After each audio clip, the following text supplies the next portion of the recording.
formação general, sendo que o senhor é um general numa patente superior ao capitão Jair Bolsonaro, eleito presidente. E nós já temos agora, ao longo desses últimos dias, outros militares assumindo cargos de tamanha importância dentro do novo governo. Dá para se considerar uma chegada dos militares ao poder também no governo Bolsonaro, ou o senhor acha que não é bem esse o caso? Não, não é isso. Nós fomos eleitos, né, obviamente, com 2 cidadãos, né, representando cada um o seu partido político e as ideias, né, que nós conseguimos transmitir ao conjunto da população que votou majoritariamente na gente. A participação das Forças Armadas está totalmente fora desse pacote aí, né? Até porque as Forças Armadas, por natureza, elas são apartidárias, né? Elas não podem se meter na política partidária pela própria, né, digamos assim, missão que elas têm, né, de defesa da pátria, de garantia dos poderes constitucionais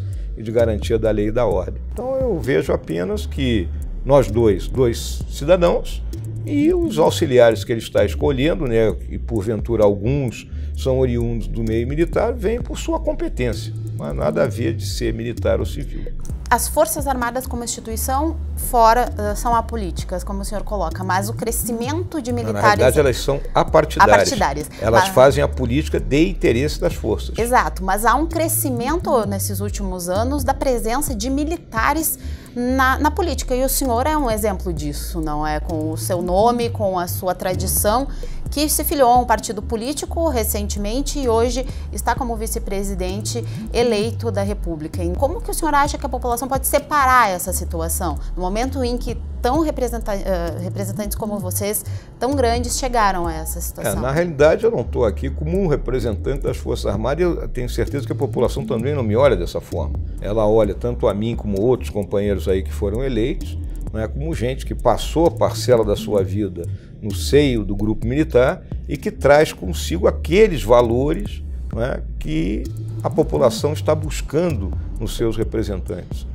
Então são 2 coisas um pouco distintas, né? Um é o conjunto das forças, né, do pessoal que está no serviço ativo com suas missões definidas, e outra somos nós da reserva, né, que já passamos por dentro da atividade militar e somos olhados como, digamos assim, paradigmas de um grupo de valores que a população está buscando.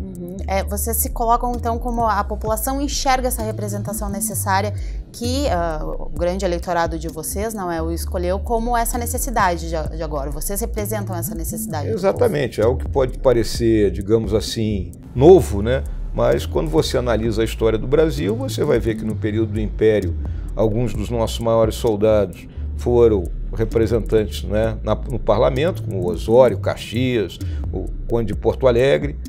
Na própria República, o primeiro presidente Deodoro, Floriano, Hermes da Fonseca, o Eurico Gaspar Dutra, o brigadeiro Eduardo Gomes, que concorreu 2 vezes e perdeu, o Marechal Lott, que perdeu. O resultado é que, depois do período de 64, o presidente Castelo Branco, numa iniciativa que eu considero extremamente salutar, ele baixou uma legislação que impedia que o militar que fosse da ativa e fosse eleito, ele pudesse retornar para o seio do grupo militar. E nesse retorno, normalmente, ele trazia o DNA da política. E a política nos quartéis, ela não serve.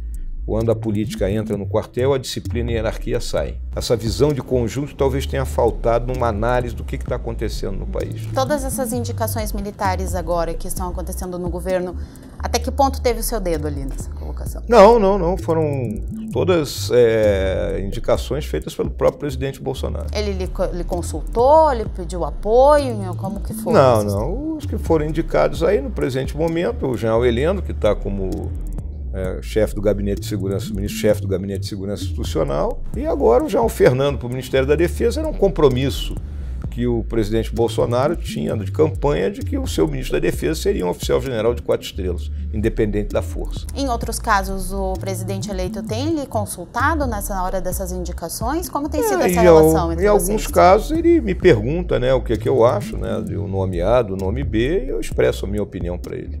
Não em todos, então. Não, não em todos. Não. Estávamos falando um pouquinho antes a respeito dessa questão da coalizão política, não é? Do famoso toma lá da cá, que a política brasileira sempre ao longo desses últimos anos foi bastante acostumada, e vocês se elegeram dizendo que não irão fazer esse tipo de política.